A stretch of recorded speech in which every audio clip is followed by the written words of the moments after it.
Welcome to the deep dive.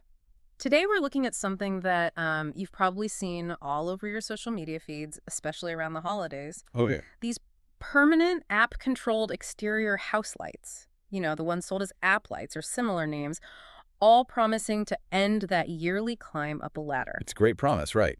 Install it once, and then you just tap your phone to go from, say, a warm white glow Yeah. to a full-on animated Christmas or Halloween display. Exactly. So, our mission for this deep dive is pretty straightforward. Do these systems really deliver on that year round value? Or are they just, another one of those scammy lighting kits that look way better in the ad? That's the big question. So I think for most people, the skepticism and honestly the fascination, it comes from those really complex dynamic patterns you see, the way the colors chase each other and create these animations. hmm How is that even possible? It's so far beyond regular old string lights. What's the core technology there? Right, and that really is the heart of the whole system. It Yeah. all comes down to one key feature: individually addressable LEDs. Okay, what does that mean in simple terms? Well, with traditional lights, the whole string is basically on one circuit. You turn them on, they're all one color. Here, every single little light node can be told what to do all by itself. I see. So your phone app can tell bulb number 5 to be red, while bulb number 6 is blue, and number 7 is fading from white to green. That individual control is what lets you create those, falling snow effects or the really smooth color transitions. And the actual physical hardware, because if I'm putting something on my house forever, it needs to be tough. Absolutely, and the sources we looked at confirm the components feel, well, surprisingly solid. They're not flimsy. You're getting robust power supplies and what feels like marine-grade plastic housings. They're built for the outdoors. Which brings us to the biggest hurdle for most people, I think, the price. Let's just say it. These kits are not cheap. They are not. And that's a genuine point of resistance.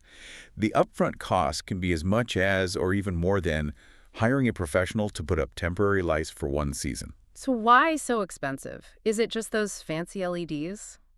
It's more than that. I mean, you have to think about what you're buying. You aren't just buying lights, you're buying infrastructure. Infrastructure. Okay. Yeah, it's designed to withstand years of UV exposure, freezing cold, summer heat, everything. So that cost is going into serious waterproofing, dedicated control boxes, and heavy-duty wiring that's meant to be permanently installed and hidden. So you're trading that seasonal hassle and cost for one big long-term investment in a durable fixture. That's the idea. Yeah, exactly. Okay, so the sources seem to agree the hardware is legit, it's durable, but no DIY product is perfect. If they are not a scam, what are the real drawbacks someone should expect? This is a great question because the problems aren't what you might think.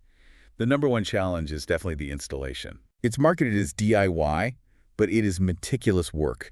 You're running cables, usually high up on a ladder, and you need to get them perfectly straight and concealed under the roofline for that clean, professional look. It takes time and patience. So some people might just want to hire a professional for that part. I think many will, yeah, unless you're really comfortable with that kind of project.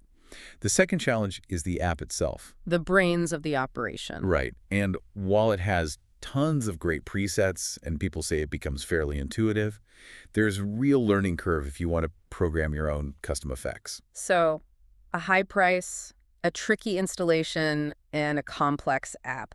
Those aren't really signs of a scam. No, Those are just the normal drawbacks of a premium, high-end DIY product. exactly. The product does what it promises: permanent, customizable lighting. You just have to be prepared for the investment in both money and time. So our final takeaway for you, the listener, is that these systems appear to be legitimate. But the durability of the plastic and the LEDs, that's really only half the story. Right, because the magic, all those patterns for every holiday, that's all in the software. And that leads to the final provocative thought here. The long-term value might depend less on how long the hardware lasts and more on the developer's commitment to that app. That is the hidden factor. If you expect this system to work for 5–10 years, you have to ask yourself if the company will still be updating that app, adding new features, and keeping it compatible with new phones that far down the road.